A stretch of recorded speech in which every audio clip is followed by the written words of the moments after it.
winners from the 6 regions of Nigeria, they progress to the grand finale, which is what is going to happen next week.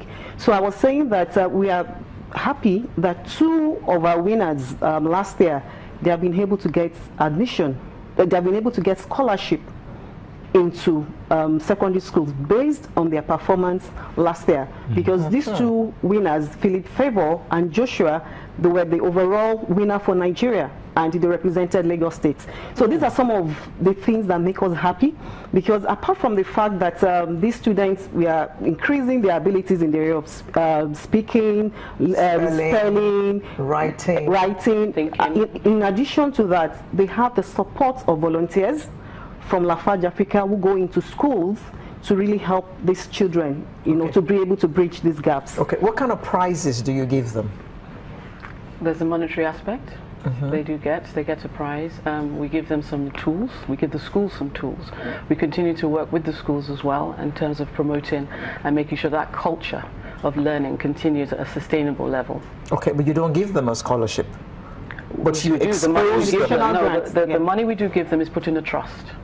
And the reason we deliberately put it in a trust is to ensure that it's actually judiciously spent on what we need it to be spent on. The trust is, who manages the trust, the parents or the school? Bank. A bank. The bank. We give it to a bank, a third independent party. No, okay, let me put it this way.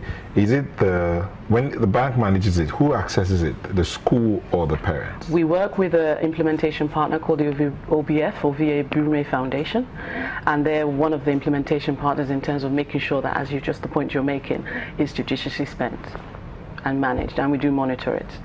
Okay. And as you just mentioned, the outcome has started to manifest. Okay, you say you just finished the regionals. So yes. How does this program run? You go to, just run us through, let's just say a school in a rural area in, let's use Maiduguri, far north to the right, Sokoto the other way, and then how does that run? Just if I do miss anything out, there's we run it across the six geopolitical zones, and from the north to northeast, the south, the southeast, the southwest. So we run the regionals within the states. It's in each school, obviously, that participates, that wins. We ensure that the regional finals within those regions are conducted in the same format as how we run the finale, whereby there will be a competition, there will be a judge, a panel, and we'll make sure that they also have, I mentioned the essay writing as well. The entire process is more or less the same across all the regions. Is it the Ministry of Education in each state that manages? We collaborate with them, yes, of course. Okay, so, but what I was asking is, how is it done? Is it like an exam in each in the school? You said from primary 5, right? Yes. So is it like an exam? So every student in primary 5 to 6 is allowed to be a part of it, and then they write the exam. The results are picked up from there. You work with the Ministry of Education to put it together. The winner goes up and all. Okay. How's it? Okay, so what we have done differently this year is to introduce state level competitions. So in each state they hold the competition, and winners from the states, it's important for us to say that we work with the State Universal Basic Education Board. Okay. You know, in terms of educational arrangements in Nigeria, those are the commissions that are responsible for education. So we work with SUBEB.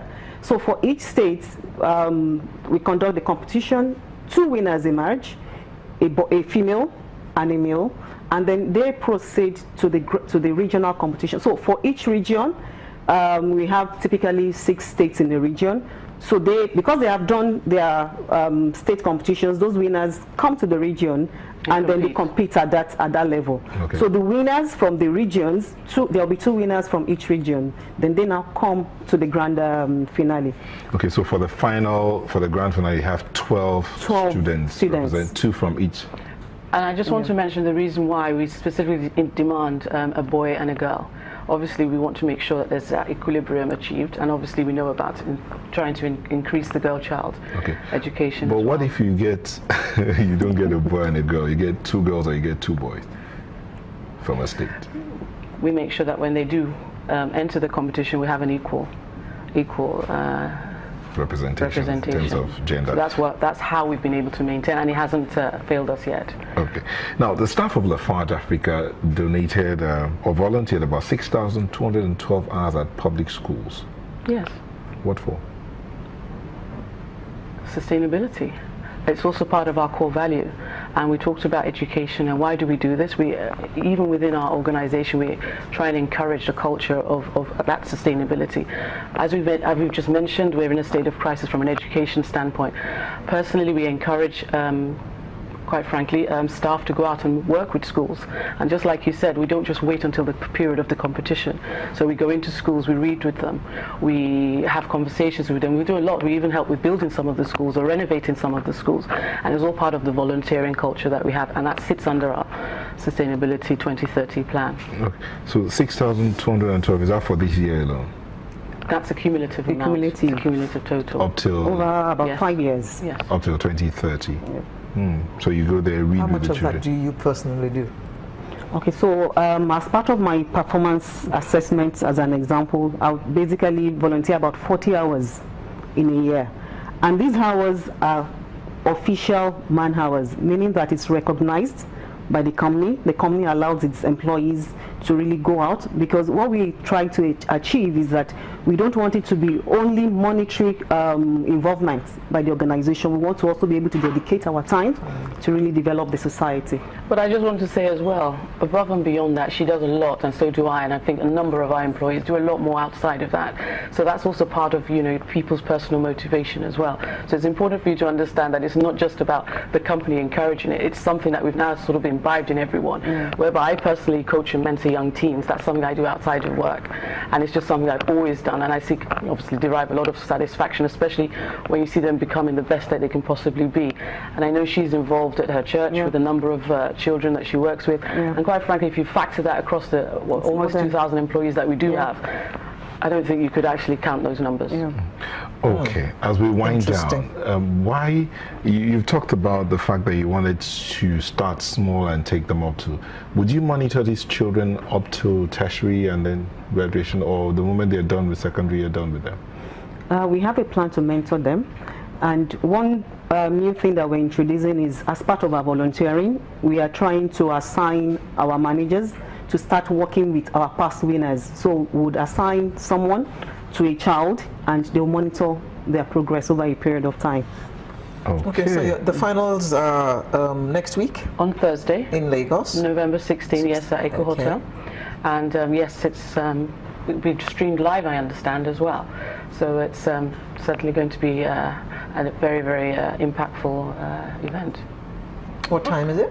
11 a.m. Are you throwing the invitation open to viewers? Yes.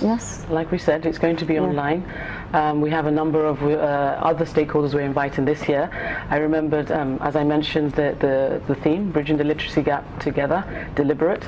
So this year, I would encourage everyone to watch and participate as best as they can. Watch and come. If they can participate and come. Okay. All right. All we can do is just wish you all the best on Thursday. Thank you. And say well done. Thank you. This is very timely. Very, very education. All right, we've been speaking with Folashade Ambrose Medebem, Director Communication, Public Affairs, Sustainable Development, Lafarge, and Temitokwe Oguntokun, Head, Corporate Brand and Sustainability, Lafarge. Thank you, ladies. Thank you very much. We wish you well. Thank you very much. Sunrise will be back shortly, and Janet's in the house.